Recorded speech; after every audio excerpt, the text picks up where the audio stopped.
To this session. जैसे कि हमने पिछले सेशन में एग्रीगेट डिमांड और सप्लाई का पूरा कंसेप्ट को, सेविंग फंक्शन, कंजम्पशन फंक्शंस क्या होता है उसके बारे में पूरा एक डिटेल स्टडी किया था। तो उसमें बस एक टॉपिक छोड़ दिया था कि कैसे हम कंजम्पशन फंक्शन से सेविंग फंक्शन को डिराइव करते हैं। तो इस लेक्चर में उसको देखेंगे और अपना नया चैप्टर चालू करेंगे जिसका नाम है शॉर्ट रन इक्विलिब्रियम आउटपुट। कि शॉर्ट रन क्या होता है, इक्विलिब्रियम आउटपुट क्या होता है, कैसे हम आउटपुट को इक्विलिब्रियम पे रख सकते हैं, उसके बारे में सारा का सारा डिटेल स्टडी करेंगे। ठीक है, इसमें भी बेसिक जो है वो पूरा करेंगे आगे आने वाले वीडियोज में, और हम इसके बारे में अच्छी तरीके से समझने की कोशिश करेंगे कि कैसे हम इक्विलिब्रियम पे जो आउटपुट है उसको करते हैं, और इसके जो कंसेप्ट है, रिलेटेड कंसेप्ट, उसके बारे में समझने का कोशिश करेंगे। तो हम वीडियो स्टार्ट करते हैं और देखते हैं कि कैसे हम डिराइव करते हैं सेविंग फंक्शन को कंजम्पशन फंक्शन से।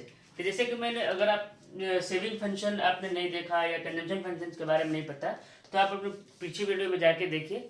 ठीक है, और उस पर आपको जो कंसेप्ट है पूरी तरीके से समझ में आ जाएगा। ठीक है, मैं यहाँ पर आपको छोटा सा बता देता हूँ कि सेविंग फंक्शन क्या होता है। कि जो रिलेशनशिप होता है, फंक्शनल रिलेशनशिप इनकम और जो सेविंग है उसके बीच में हम लोग सेविंग फंक्शन बोलते हैं। और जो कंजम्पशन फंक्शन होता है, जो भी फंक्शनल रिलेशनशिप कंजम्पशन और इनकम के बीच होता है तो उसको हम लोग कंजम्पशन फंक्शन बोलते हैं।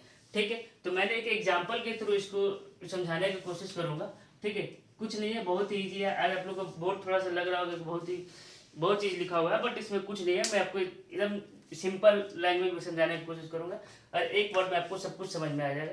इससे एग्जाम में भी बहुत सारे क्वेश्चन आते हैं। वन वर्ड जो एमसीक्यू क्वेश्चन जो है प्रीवियस ईयर उठा के देखिएगा, इसमें इसका मीनिंग भी पूछा हुआ है कि क्या होता है। तो बहुत ईजी है, वीडियो को स्किप मत करिएगा। और जो भी लोग वीडियो देख रहे हैं वो चैनल को और लोगों के साथ शेयर करें। ठीक है, चलिए देखते। जैसे इनकम है कंजम्पशन है, तो हमने एक फार्मूला पढ़ा था कि इनकम इक्वल टू होता है कंजम्पशन प्लस सेविंग। ठीक है, इनकम दिया हुआ है 0, 50, 100, 150। कंजम्पशन दिया हुआ था, कंजम्पशन लेवल ऑफ इनकम 0 रहता है तब भी 0 नहीं रहता है, जिसको हम लोग ऑटोनोमस बोलते हैं, ऑटोनोमस कंजम्पशन। ठीक है, तो 20, 60, 100 एंड 140। तो हम लोग इससे सेविंग निकाल लेंगे। 0 minus 20, 50 minus 60, 100 minus 100 and 150 minus 40। तो करेंगे तो -10, -20, -10 0 और +10 आएगा। ठीक है, तो सबसे पहले हम कंजम्पशन फंक्शंस को डिराइव करते हैं। देखिए, कंजम्पशन फंक्शन हमेशा y एक्सिस पे रहता है और इनकम जो होता है वो हमारा कहाँ होता है, x एक्सिस पे होता है। ठीक है, ठीक है, कंजम्पशन कैसे बढ़ रहा है, 0, 20, 60, 40, 100 एंड 140। ठीक है, और सेविंग जो इनकम है वो बढ़ रहा है 0, 50, 100, 150। ठीक है, तो जो हमारा इनकम है वो कहाँ से स्टार्ट हो रहा है, 0 से। तो हम लोग 0 से, जो ब्लू जो लाइन है वो इनकम को डिनोट कर रहा है, तो 0 से स्टार्ट होते होते 150 तक जाएगा। ठीक है, लेकिन कंजम्पशन क्या 0 से स्टार्ट होगा, नहीं होगा, क्योंकि 0 लेवल ऑफ इनकम पे भी हमारा कंजम्पशन जो होता है वो 20 होता है। तो ऊपर से स्टार्ट होगा, जब 0 लेवल इनकम है लेकिन हमारा कंजम्पशन है ऊपर है। तो शुरू मैंने आपको पिछले वीडियो में भी बताया है कि वो कैसे काम करता है। सी ग्रेटर होता है, फिर इक्वल होता है, फिर ज़्यादा होता है। तो जहाँ पे कंजम्पशन और इनकम बराबर होगा, मतलब 100 इक्वल टू 100 है यहाँ पे, उसको हम लोग ब्रेक इवन पॉइंट बोलते हैं। और वहाँ से ही एक डॉट लाइन जो है वो नीचे की साइड जाएगा, जहाँ पे हमारा जो सेविंग होता है वो 0 होता है। ठीक है, तो याद रखिएगा, जब भी इनकम 20 है तो सेविंग हमेशा -20 में होगा। ठीक है, जब भी इनकम यहाँ पे बराबर है, इनकम और कंजम्पशन, वहाँ पे जो सेविंग होगा पूरा 0 होगा। क्यों, क्योंकि सेविंग का ही इनकम, जो सेविंग है वो इनकम का ही पार्ट है। ठीक है, तो पूरा इनकम कंज्यूम हो जा रहा है तो सेविंग में 0 बचा, तो वहाँ से डॉट लाइन जाएगा। ठीक है, यहाँ तक समझ में आ गया। जो डॉट लाइन जाएगा वो 100 पे क्या है, 0 है, तो 100 पे मैच करना चाहिए। ठीक है, सेम यहाँ पे आ गया नीचे के साइड, यहाँ पे सेविंग कहाँ पे होगा, y एक्सिस पे, और x एक्सिस पे हमारा इनकम होगा। ठीक है, अब क्या है, सेविंग 0 लेवल पे सेविंग क्या हमारा 20 है, नहीं, -20 है, तो नीचे से स्टार्ट होगा और जो सेविंग होता है कॉन्स्टेंटली इंक्रीज करता है। ठीक है, तो वो स्ट्रेट लाइन सीधे जाएगा नीचे से -20 से होते हुए ऊपर तक +10 तक। ठीक है, यहाँ तक इसको मिटा दें, +10 तक। ठीक है, तो ये डॉट लाइन आएगा, जहाँ पे ज्वाइन होगा 100 पे ज्वाइन होगा, 100 पे इनकम 0 है, तो उस पॉइंट पे जहाँ पे सेविंग 0 होता है उसको भी हम लोग ब्रेक इवन पॉइंट बोलते हैं। ठीक है, यही छोटा सा एक डेरिवेशन था, मैंने सोचा आपको बता दें, एग्जाम में अक्सर पूछते रहता है।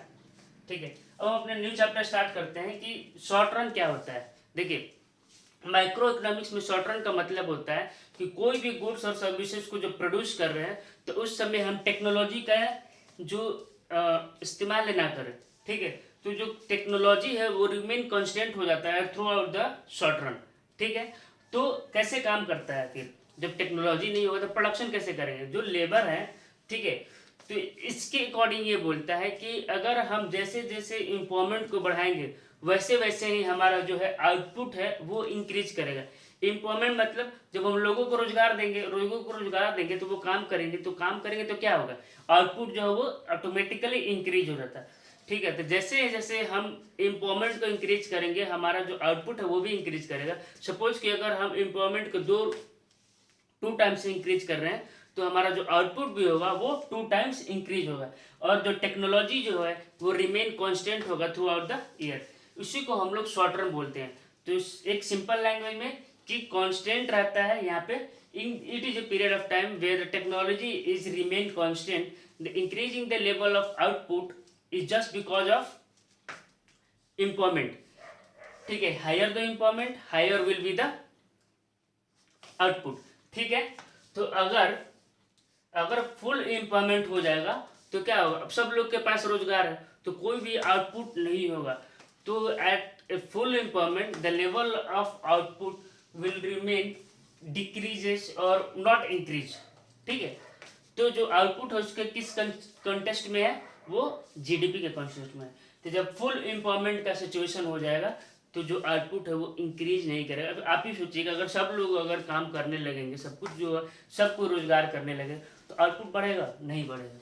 ठीक है, तो फुल एम्प्लॉयमेंट पे हम यूटिलाइज नहीं कर पाएंगे, ऑप्टिमम यूटिलाइजेशन है सारे रिसोर्सेज का, तो अब इससे ज़्यादा हम यूटिलाइज कर ही नहीं सकते, तो कैसे आउटपुट बढ़ेगा, नहीं बढ़ेगा। तो अब इसको हम लोग समझते हैं कि क्या लिखा हुआ है इजी भाषा में। ठीक है, ये बुक का लैंग्वेज है। ठीक है, आप विकी ओरी पढ़िएगा, संदीप गर्ग पढ़िएगा, तो उसमें लिखा हुआ है। ठीक है, बट मैंने आपको अच्छे तरीके से एक्सप्लेन करने की कोशिश किया कि इतना बड़ा जो लिखा हुआ है इसका मतलब क्या है। देखिए, जैसे कि हमको पता है कि माइक्रो इकोनॉमिक्स का फादर कौन है, जॉन केनियट्स मैनर्ड है। ठीक है, केनिशन मैनर्ड है, इनको इनके अकॉर्डिंग जो माइक्रो इकोनॉमिक्स में जो शॉर्ट रन है, there is a only one relation between. ठीक है, इनके अकॉर्डिंग क्या बोल रहा है, there is a only one relationship between output and employment. ठीक है, बोल रहा है कि आउटपुट और एम्प्लॉयमेंट में ही बस रिलेशन है, instead of technology will remain constant. जो टेक्नोलॉजी है वो शॉर्ट रन में थ्रू आउट क्या होता है, कांस्टेंट रहता है। ठीक है, accordingly output cannot increase once there is a full employment in the economy. जब इकोनॉमी में जो है हमारा फुल एम्प्लॉयमेंट रहेगा, सबको जब लोग है सबको जॉब रहेगा, तो क्या होगा, जो लेवल ऑफ जो आउटपुट है वो इंक्रीज नहीं करेगा। यही इनके बारे में बताया था शॉर्ट रन में। तो आपको ये कंसेप्ट को समझ में आ गया होगा, नहीं समझ में आया वीडियो को बार बार देखिए। ठीक है, अब समझते हैं कि इक्विलिब्रियम आउटपुट क्या होता है। कंसेप्ट जो इक्विलिब्रियम आउटपुट का क्या होता है, इक्विलिब्रियम का मतलब क्या होगा, कोई भी चीज़ एकदम बैलेंस हो। ठीक है, डिमांड बराबर हो, सप्लाई बराबर हो, मतलब जो भी चीज़ बैलेंस, जैसे तराजू होता है क्या होगा, इक्विलिब्रियम पे होता है। ठीक है, तो इक्विलिब्रियम मतलब इक्वल, नाम से दिख रहा है, इक्वी मतलब इक्वल हो। ठीक है, तो इक्विलिब्रियम का लेवल आउटपुट का मतलब होता है कि जब हमारा डिमांड और सप्लाई दोनों जो है बराबर होता है तो उस केस को हम लोग बोलते हैं इक्विलिब्रियम आउटपुट बोलते हैं। ठीक है, इक्विलिब्रियम आउटपुट जीडीपी। इसमें क्या होता है कि जैसे हम लोग एग्रीगेट डिमांड पढ़े थे पिछले सेशन में, अगर नहीं देखा आपने तो आप प्रीवियस जाके देख सकते हैं, प्लेलिस्ट में सारा मैंने दिया हुआ है एग्रीगेट डिमांड के कंसेप्ट, सप्लाई के कंसेप्ट। तो उसमें मैंने एग्रीगेट डिमांड और सप्लाई का पूरे तरीके से समझाया था कि किसमें विश होता है, मतलब सोचता है आदमी कि मैं अब एग्रीगेट सप्लाई क्या होता है कि जो भी प्रोड्यूसर है वो थॉट करता है, वो विश करता है कि हमें क्या प्रोड्यूस करना चाहिए, एक साल में कितना करना चाहिए, उसके बारे में सोचता है। डिमांड में क्या होता है, जो हम लोग कंज्यूमर है वो सोचता है कि डिजायर करता है कि हमें क्या परचेज करना चाहिए एक साल में, ठीक है। तो वही सिचुएशन जहाँ पे ये मीट होता है, डिमांड और सप्लाई, जो जो प्रोड्यूसर्स होता है, जो प्रोड्यूस करना चाहता है और प्लान करना चाहता है, और वो बराबर हो जो हम खरीदना चाहते हैं, ठीक है। तो उस सिचुएशन को हम लोग इक्विलिब्रियम आउटपुट बोलते हैं। देख समझते हैं, it refers to that level of output in the economy where aggregate supply equal to aggregate demand. It means the level of GDP where the producer wish to produce और plan to produce, ठीक है। जो सोच रहा है produce करने के लिए और जो प्लान कर रहा है प्रोड्यूस करने के लिए, इज एग्जैक्टली, यही वर्ड है, is exactly equal to the buyer, ठीक है, equal to the buyer wishes to buy for the plan to buy during one accounting year is known as equilibrium. Simple शब्दों में मैं बताऊं तो इक्विलिब्रियम आउटपुट का मतलब एग्रीगेट सप्लाई जब एग्रीगेट डिमांड के इक्वल होता है उसको हम लोग इक्विलिब्रियम आउटपुट जीडीपी बोलते हैं, ठीक है। जो भी प्रोड्यूसर चाहता है कि मैं प्रोड्यूस करूं और जो भी कंज्यूमर है वो चाहता है कि मैं कंज्यूम करूं, जहाँ पे ये दोनों मैच कर जाता है 100%, वही इक्विलिब्रियम पॉइंट होता है, ठीक है जी। लेकिन हालांकि बहुत ये रियल लाइफ में प्रैक्टिकल नहीं है, ठीक है। आपको बताएंगे ये कैसे चेंज होते रहता है, अगले आने वाले सेशन में मैंने इसके बारे में बताऊंगा। जैसे कि मैंने पिछले सेशन में भी बताया था कि एग्रीगेट जो सप्लाई होता है वो कुछ नहीं होता, टोटल इनकम होता है। तो हम ये भी तो बोल सकते हैं कि जो टोटल इनकम है वही जब टोटल इनकम और एग्रीगेट डिमांड दोनों इक्वल होता है तो हम लोग इक्विलिब्रियम आउटपुट बोलते हैं। तो y इक्वल टू एडी, ठीक है। अब समझते हो कुछ कुछ टर्म होता है जो एमसीक्यू टाइप में भी क्वेश्चन में से पूछ सकता है या 2 नंबर के क्वेश्चन में भी पूछता है। तो एक्सएंड सेविंग क्या होता है, एक्सएंड इन्वेस्टमेंट क्या होता है, एक्सपोर्ट पोस्ट सेविंग क्या होता है, एक्सपोस्ट इन्वेस्टमेंट क्या होता है, उसके बारे में भी मैं समझा देता हूँ आपको। देखिए ये कुछ नहीं है, एक्सटेंड जो का मतलब होता है कि जो भी हम फ्यूचर में सोचे जो एक्चुअल ना हो। जैसे हम लोग सुनने में आता है कि इंडिया का जीडीपी जो है इस बार इतना % से बढ़ेगा, बट एक्चुअल में वो इतना % से इंक्रीज करता है, नहीं करता है।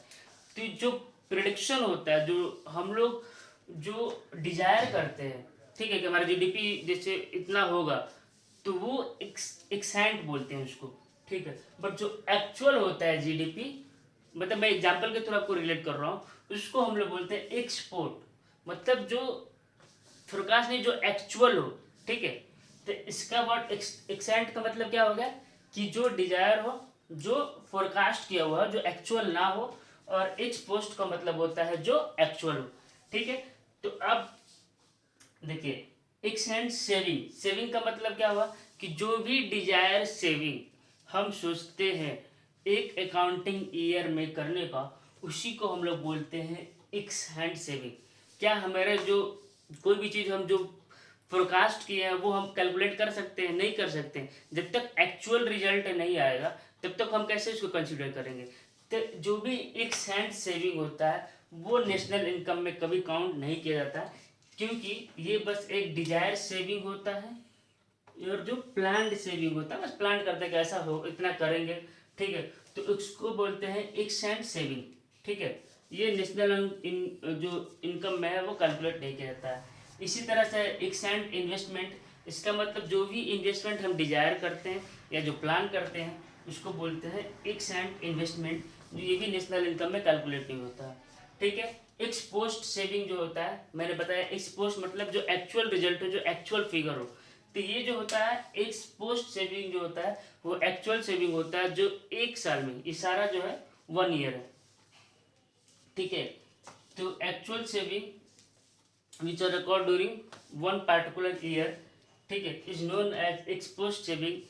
It is calculated while calculating national income और it is counted in national income, ठीक है। और एक्स पोस्ट इन्वेस्टमेंट मतलब ये भी जो एक्चुअल इन्वेस्टमेंट है वो जो है होता है एक साल में, जिसको हम लोग नेशनल ईयर जो नेशनल इनकम में है उसमें काउंट करते हैं।